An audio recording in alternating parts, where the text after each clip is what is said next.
John, let me ask you, first of all, here about the tone of the speech that Prime Minister Theresa May gave this morning. What struck me was how many overtures there were to Europe. She spoke rather fondly, I suppose you could say, rather positively about the relationship with Europe and expressed some hope that that could continue. Well, that's what she tried to do. She definitely tried to strike a conciliatory tone, but actually that sort of charm offensive has already hit the buffers just within minutes, really, of her speech to the House of Commons. European lawmakers started picking holes in it, and there's one particular aspect of it, of her speech and of her letter, seems to have really frustrated and annoyed a lot of the important negotiators in Europe. And this is sort of an implicit threat, really, to withhold security cooperation with the rest of Europe if she doesn't get the free trade deal that she wants. So already within hours of Article 50 and Brexit talks being triggered, we're already getting a taste of the kind of buffeting and the kind of pushback that Theresa May is going to get over the next 2 years. Another stark contrast that I saw was between Theresa May and Donald Tusk on the issue of jurisdiction when it comes to law. Donald Tusk saying in his statement after that letter was delivered, until the United Kingdom leaves the European Union, EU law will continue to apply to and within the UK. She had a different take on that.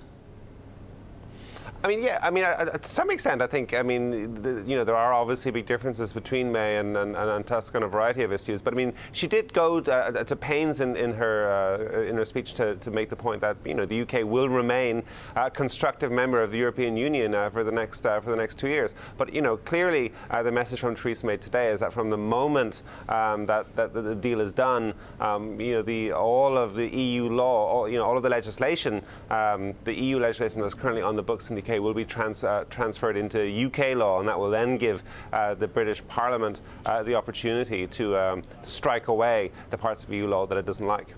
John, let me ask you just about how these negotiations will be conducted. Prime Minister Theresa May in that speech saying that she's going to sit at the table representing rich Britons, poor Britons, Britons from all hamlets and villages. What role is she going to play in those negotiations? What at this point do we know about how they'll unfold?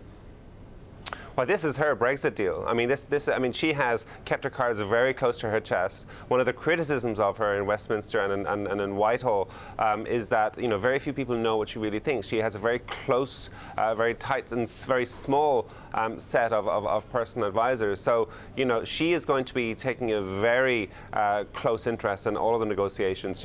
She's very hands-on. But in terms of how the calendar plays out, I mean, I think the really interesting thing about this is that we might not actually be in a position where we have proper negotiations, perhaps until November, because don't forget, not only do we have the French election in May, but also we have to wait for the German election in the middle of September. And of course, in Germany, it can take up to 2 months to get a coalition government together after an election. So it really could be November by the time